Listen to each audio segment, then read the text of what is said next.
ComC is your home for buying, selling, and flipping all the hottest trading cards. Their consignment marketplace is home to over 27 million cards across all sports, genres, and eras. With a ComC account, you can purchase cards from different sellers over time and ship them home together later, or immediately reprice them for sale on the ComC marketplace. To stay updated with ComC, please follow them on social media at CheckOutMyCards, one word, on Facebook, Instagram, and Twitter.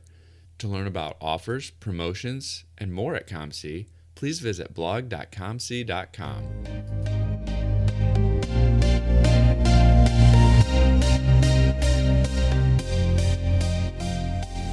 You're listening to the WaxPackHero Sports Card Minute, a podcast where we discuss both the hobby and business sides of collecting. I'm your host, Mike Sommer, and I want to help you buy, sell, and trade your way into a collection you'll love.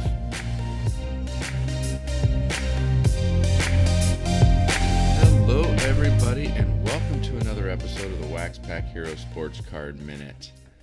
Over the last couple weeks, I've had a chance to pick up some lots and collections from a couple fellow listeners, which has been really fun, getting a chance to meet a couple guys who listen to the podcast regularly and were able to hook me up with some pretty nice collections for both for the shop as well as a few things to add to my PC. So I wanted to shout out Matt and Jason, who drove over the last few weeks to hook me up with a couple collections. I really appreciate them listening and really appreciate them reaching out, and was happy that we were able to work out a deal for some cards that they were looking to move. And so I thought that was cool and wanted to give them a little shout out here. I also wanted to talk about yesterday. We had our small monthly show at the shop, and it just goes to show you never know what is going to walk into the shop. We were partway through the day, and probably a middle-aged couple walks in and said, "Do you buy cards ever?" And I said, "Yeah, sure. What do you got?" And they're like, "Well, I don't really collect, but I've had these 4 cards just sitting in my drawer for decades now, and thought they might be worth something, so I thought I'd bring them in to see." And so I said, "Sure, I'll take a look." And what did I find? What did they have? Well, the first card they showed me, they said, "This is the one that we think is probably the best. You know, someone told us that this card is worth quite a bit right now." And it was a Magic Bird Irving card, you know, the rookie from Bird and Magic. I said, "Yeah, that's a pretty good one." And we talked a little bit about condition and the importance of condition, and how you can't judge a PSA 10, auction as the true value when something's not a PSA 10. And there's a big difference between a $250 raw copy and a, several $100,000 PSA 10. And we talked about that, and they said, "Well, what are the other ones that you've got here?" And what did they show me? They showed me a few 1961 Fleer cards, including a Jerry West rookie and a Wilt rookie. And there was one other one who was more of a common from that set.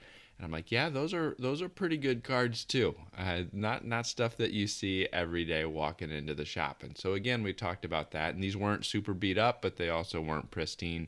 They were kind of probably mid-grade type cards, really, really nice. And so we talked a little bit about value. We talked a little bit about, whether or not they should grade them themselves and sell them, or try to sell them raw, or whether they were just interested in selling them to me and being done with it, being that they weren't card people. And so we talked about what goes into grading, what goes into selling on eBay and getting the tax forms and all of the work that would go into that. And then we talked about the alternative of selling them to me for a bit less than they would get ultimately if they sold them themselves, and what that might mean. And so ultimately I was not able to pick them up yesterday, but I had made an offer that they're considering as they think about what they want to do with these cards, but was able to give them a little bit of an education. But man, those were a few cool cards to see. I don't know that I've ever held a Wilt and West rookie in my hands, and so that was pretty neat, and it was nice to be able to give them a little background and education on the hobby and the process that would go into selling a couple cards of that caliber. So that was just a cool little story. You never know what is going to walk into your shop. You never know what some random person in your town has had sitting in their junk drawer for 20 or 30, 40 years in some cases. So really cool little story that I got a chance to experience yesterday. In today's podcast, I have another industry interview, but it is not with a card dealer. It is not with a card manufacturer. It is not even with a marketplace. It is with a supply manufacturer. And I'm going to be bringing on Jack Mays from Cardboard Gold, the maker of PSA's favorite card saver ones. And so if you submit to PSA especially, you know what card savers are because that is their preferred way to send them into PSA. I'm going to be talking with Jack about the origins of his company and kind of what they've been dealing with over the last couple years. So that is our interview today, and I'm going to get into that after I tell you about Underdog Collectibles, the online shop run by collectors for collectors that breaks new product almost 7 days a week now across Facebook, YouTube, and Loop. You can also visit them at their brick and mortar shop in Knoxville, Tennessee to see their full selection of wax, singles, supplies. You can even watch some of those breaks live there in the shop.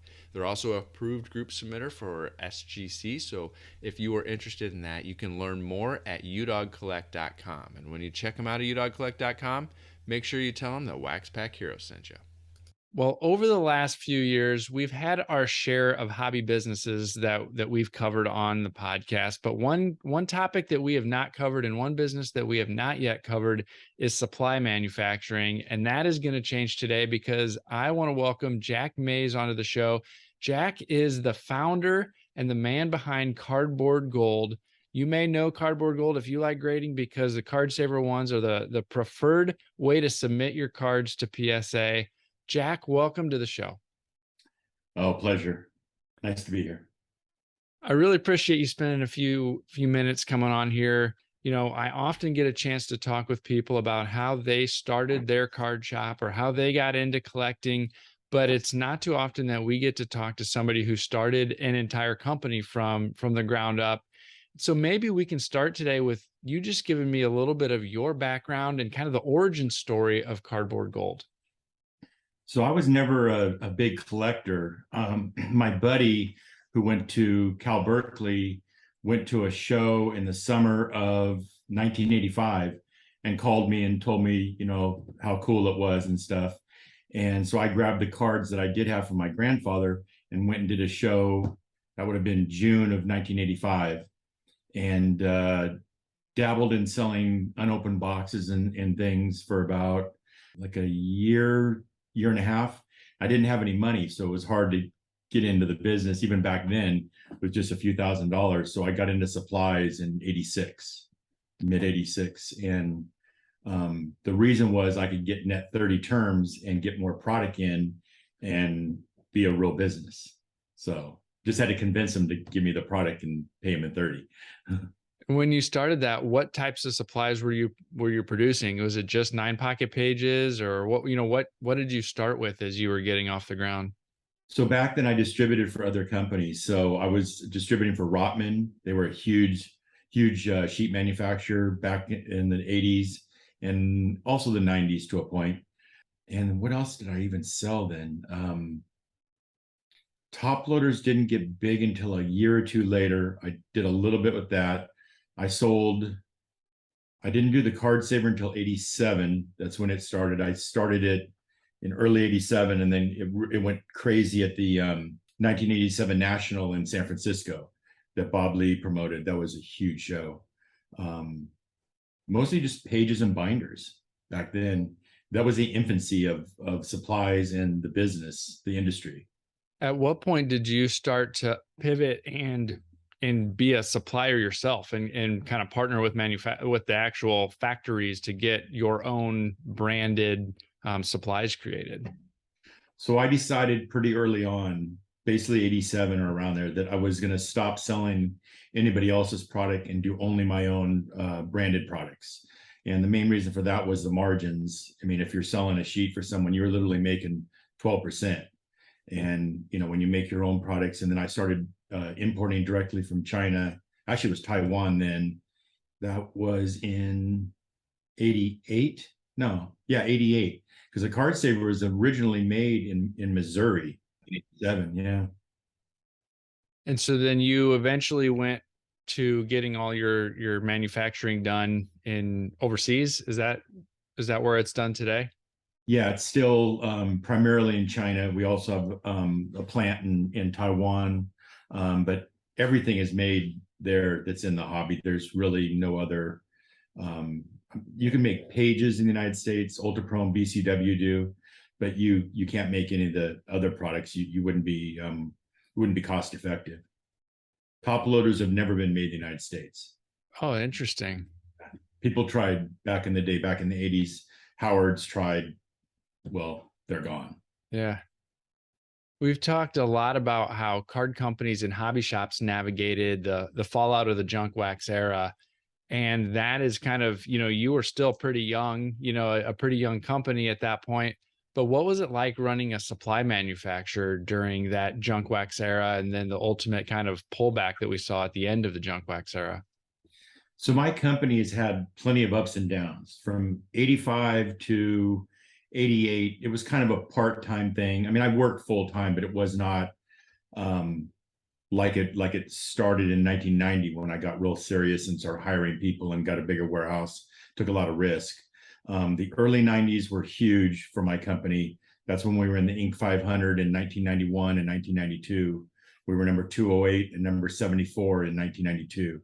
And then, like you say, all the card companies started going bankrupt right after baseball went on strike in 94, 95. And my business suffered then too. Everybody did. And that's when junk wax became junk. And then let's see, after 9/11, we started doing display cases for like baseballs, basketballs, footballs, mini helmets, and did that. That was really big for us. We were one of the first companies to make all those products in China successfully, high quality. Everybody does it now. Our factory went out of business, so we don't make those anymore. But then up and down after in the 2000 up to the financial crisis, it was terrible, like everybody. And then, as you know, the last 3 years have been nuts. Last year was our best year ever by far. Yeah, let's talk a little bit about the craziness of the last couple of years and kind of what that has meant. This latest hobby boom has meant for you guys. I know I kind of first started using a lot of the cardboard gold top loaders and penny sleeves as I was kind of ramping up my own, hobby interests in kind of 2016, 2017. I always appreciated them because of the balance of the quality of the penny sleeve, but also the affordability and the cost compared to some others. And it seemed like, with a lot of supplies, it's an opportunity that's always going to be there. There's people who are always going to need supplies, but at the same time, competition can be fierce, right? And then this last few years, we've seen such a run up in interest in the hobby and then the associated ways to store and display your cards that things have just gone crazy for both cards and supplies. So what has this last couple of years been like for you to try to navigate? So I had an interesting 2 month spell, like the rest of the world. In February, when COVID hit, China shut down like instantly. And when they say shut down, they had automatic weapons were walking around. They were shut down. And so I'm out of business then. We had no product being produced. Everybody was. And then March, when we shut down, my factory started getting going again a little bit and started sending me a few containers. So when it started getting crazy was June, July of 2020, when the Michael Jordan documentary came out on ESPN. That kind of was the start of it, in my opinion. And then from there, it just snowballed. It was just absolute insanity. Our biggest sale we did, we ended up doing everything online, stopped answering the phone. And we sold out. I didn't have a full container of card savers, but late summer, early fall of 2020, I sold out of card saver ones in 6 minutes online when I put them for sale. Absolutely insane. And it's still really good right now, but now we've got plenty of supply. The logistics of the world have fixed themselves, and there's plenty of product out there, and pricing is much better. So How did you manage those supply chain challenges that so many people were facing? Because it seemed like a lot of people, it was either from the actual manufacturing side, but then there was also the transportation and delivery and taking ownership and the backup at ports and all of those things that went into it. Was there anything that you did along the way there to kind of help mitigate some of those challenges? not a thing, just prayed. I Yeah. mean, I was in the same boat as Walmart. You're just hoping that that container gets picked at the port and finds a chassis in a truck and gets to you. But as far as my factory goes, I've been dealing with the same factory for more than 30 years. And so they always take care of me, and they did then, they do now. Their quality is the best. So, I mean, um, I had a big advantage because of that. And also having done this for forever, I started when I was 19. I've never worked for anybody. I've never done anything else besides sell trading card holders. So That's pretty cool. Do you feel like things are in a much better place now than when they are? Are there still things that you're having to be very, I guess, mindful of as you're trying to still continue to place orders, keep that flow of product moving from the manufacturing, from the plants all the way to the warehouses here in the U.S.? You know, what's your perspective on how that supply chain is looking, at least for your products? it's still, the business supplies is still really strong right now. Top loaders are still on fire. I'm almost sold out of top loaders again. I don't think I have more than 300 or 400 cases, and they went on sale on August 9th. So, and we got more coming in 2 weeks, and then another in 3.5 weeks. But the hobby is still really, really strong. And I think it's going to continue to grow because of Fanatics. You know, that we're getting the collegiate cards in. They're going to control more of the distribution, and there's plenty of volume that's out there. Our volume this month will be as high as it's been in any month in the last 3 years. That's pretty amazing, and a good place or a good position to be in. Earlier on in the conversation, I had mentioned that card saver ones are the recommended way to submit to PSA. And I was curious as how that came to be. Is that a relationship that you kind of intentionally crafted, or was that just another happy coincidence that you've been able to benefit from and leverage? It was really interesting. So my warehouse back in the day, so PSA started in 1991, and I moved into that warehouse in, I think, 1990. We were like blocks from PSA back then, or two exits off the 55 freeway. And, you know, they were really small, and people didn't even think that PSA was going to make it. And, you know, obviously the rest is history. But I had been selling to them since 1991. And then they came to me kind of when it just started getting crazy, and they wanted me to brand name PSA on the card saver form, which I did. And then we entered into a promotional arrangement under contract. So we're the recommended trading card for PSA. And PSA is an incredible company. I mean, what they've done is, you know, absolutely insane. The amount of cards they grade, I guess they graded 1 million cards last month. Yeah. That's hard to even wrap your head around, you know. I think it's a great example of a way that two different companies can leverage each other's strengths to benefit both of them. But that's not the only relationship that you've got within the hobby community. Another one that I have been able to experience firsthand is your relationship with Columbia Hobby, who serves as kind of your primary distribution platform here within the United States. How did that partnership develop? So Columbia and the owner, Steve Teamwell, was a good customer of mine when he was in Southern California.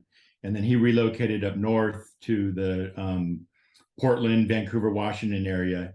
And the rent in Santa Ana in Orange County was starting to get absolutely ridiculous. It's way worse right now. And so we entered into an agreement that we would share warehouse space and personnel and everything in order to fill orders. And then he's my biggest customer by far. He has an exclusive with my products as a master distributor and does a tremendous job with it. You know, you can go to your website, see the products, and they've got them all kind of displayed on their website as well. Kind of the final topic that I wanted to hit on a little bit today was innovation within the hobby supply world. It's one of those things that you saw some change with the type of materials used to create card supplies, from the original vinyl pages that we saw back in the early 80s that were just kind of terrible for the long-term safety and storage of your cards, to some pretty clear and safe products that we have today. But we have more and more people thinking about new ways to display, new ways to store. How do you think about innovation in the hobby supply world? Well, we're the first company to come out with an OPP soft card sleeve. OPP is oriented polypropylene, the most expensive polypropylene you can get. It's optically clearer than regular polypropylene, a lot more expensive, obviously. A penny sleeve is barely a penny when you're talking about OPP. We've sold out our first 3 orders of those. We have a ton of them on order. We're also making notch sleeves. Those will be coming out next month, and a couple of other products I can't say right now, but that are about 45 days away, and then we'll do a press release through our email list, and they'll pop on Amazon and eBay and such. Okay, so you're continuing to look at new ways to create higher quality, safer, that type of thing is kind of your primary focus on those? Yeah, it's what collectors want, and we don't really innovate. We listen to what our customers say, and I'll get an email like, we like this. This is an idea. And that being said, the card saver has been around for, do the math, 35 years. Top loaders have been around for about 40 years. So things really haven't changed that much. Collectors like what they like. And the key thing there too is that they're cost effective, because you don't want a $2 holder if you're putting in a $3 card or whatever it may be. One of the other things that we've started to see some folks come out with and innovate with is units for wall displays, or ability to kind of put things on a bookshelf, or a wall unit, or an actual customizable wall display. And you had mentioned in the past you had done some things with ball holders and that type of thing. Any chance that we'll see some of those types of products from Cardboard Gold at any point in the future? No, and the reason is really simple. It's just pure business. There's just not enough volume. For us to bring out a product, it has to add something to our bottom line. We have to be able to make millions and millions of them to make it worthwhile. I mean, when we place an order, we order top loaders, 36 containers at a pop. Okay. So I'm not going to see how many we sell per month, but it's a lot. Right. And how many we sold last month was astronomical. It's absolutely scary how many top loaders and card savers that we sold. There are a lot of cards out there.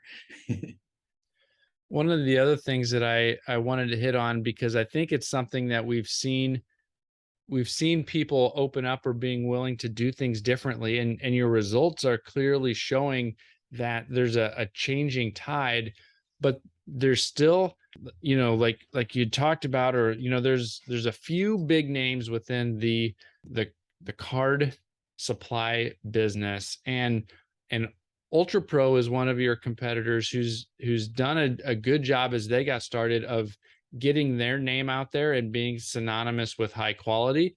But they're not the only high quality manufacturer. And as I had mentioned before, I think a lot of the products that I've had from Cardboard Gold rival Ultra Pro in quality and at a cheaper cost.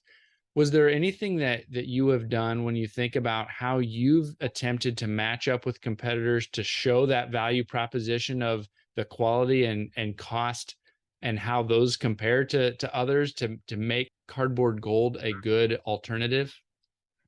The advantage we have with a company like Ultra Pro, and it's not a great comparison because Ultra Pro is so much larger than us. They're a huge international, they've got warehouses all over the world. We're big, we sell a lot of product, and we do share a manufacturer. So when you're buying something, that particular item, top loader, it's made from the same factory most likely, whether it's Ultra Pro or Cardboard Gold. But our key thing is we sell direct. My only major distributor that can sell for the same prices as me is Columbia Hobby, and that way we can control it and we can keep the prices down. Our business model stays intact. Ultra Pro and BCW does sell direct more now, and Ultra Pro even does too, because there's more money in it, I think, would be their reasoning. But we've been doing it this way since 1985 when we first started. So, and I'll never change. And my goal isn't to be the biggest. My goal is just to be the best. I'll give you one piece of information that's pretty interesting. 3 years ago, about when you said you started this podcast, I think the end of 2019. Yep. My customer list was about 2,600 people. Those are mostly dealers, breakers, although breaking wasn't a big deal back then. Right now, I'm at 9,800. Wow. So we've added more than 7,000 customers in about 2.5 years. That is pretty remarkable, and I think goes a long way to show what you've been able to accomplish. You mentioned earlier, this is kind of the final thing that I want to wrap up with, I guess, today. You had mentioned earlier that you started this as a 19-year-old. It's the only job that you've had. You've run this company the whole time. You've seen ups, you've seen downs, and you've seen a huge boom over the last few years. Is there something, as you look back over that whole period of time, that you would say you're most proud of when it comes to your time starting and running Cardboard Gold? I don't have one thing that I look at, except consistency. We've been doing basically the same thing for 37 years, and we've never wavered. We still have the same product line. Pricing is higher now, but that's because everything has doubled. Freight's gone from $3,200 to $10,000. Freight actually went from under $3,000 for a 40-foot container back in 2019, and right now it's about a little less than 10. During COVID, at the height, it was 19,800, 20 grand. So we've just been through, it's like kind of been a roller coaster. I guess we were consistent and we've adapted the whole time. And from my position, I don't collect cards, but I love the fact that the hobby is energized and invigorated now. And it's really cool. I was at the one trade show in Vegas a few months back, and so many young people in the business now, and breakers and dealers, and people are opening up shops. 5 years ago, nobody opened up a store. It would have gone under in months, right? Now I see them opening up all the time. Yeah, that's pretty remarkable, especially when you think about that cost for a container. A lot of people don't think about that. They don't think about what that means for the bottom line. They're just thinking about what they're paying for that package of top loaders. That's a lot to try to overcome. Well, remember too that all types of plastic have skyrocketed in the last 3 years also. And then logistics of just like inland freight used to be nothing. It was like a couple $100.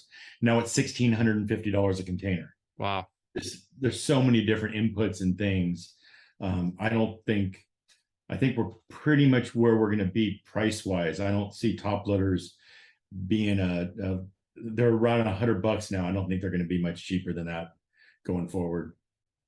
Very cool. I really appreciate your time today, sharing some insight about how you got the company started and have grown it to what it is today. If there's anybody out there that is not familiar with their products, or maybe they're only familiar with the penny sleeves and card savers and top loaders and not the full range of things that you have available, where can people go to see what else Cardboard Gold offers? So our other big product line category is photo top loaders and photo sleeves. We sell to a lot of the big autograph companies in the United States. In fact, most of them. That's still a huge business. 8x10 top loaders, 4x6, things like that. So you go to our website, which is simply cardboardgold.com. Awesome. Well, thank you again, Jack. I really appreciate your time today. My pleasure. Take care. Like the athletes we admire, the sports card shop is changing the game.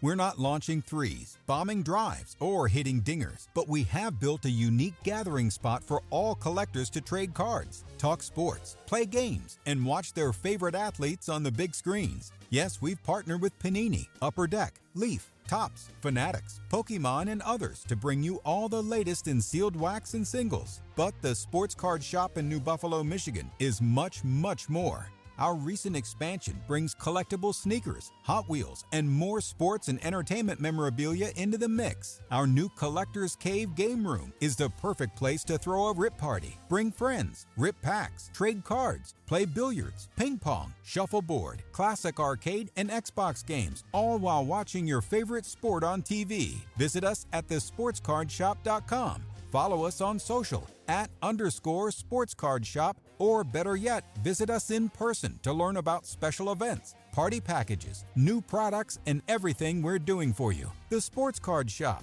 connecting people, sports, and the hobby around the world. Wow, Jack dropped some nuggets in there that I think were pretty amazing, pretty remarkable.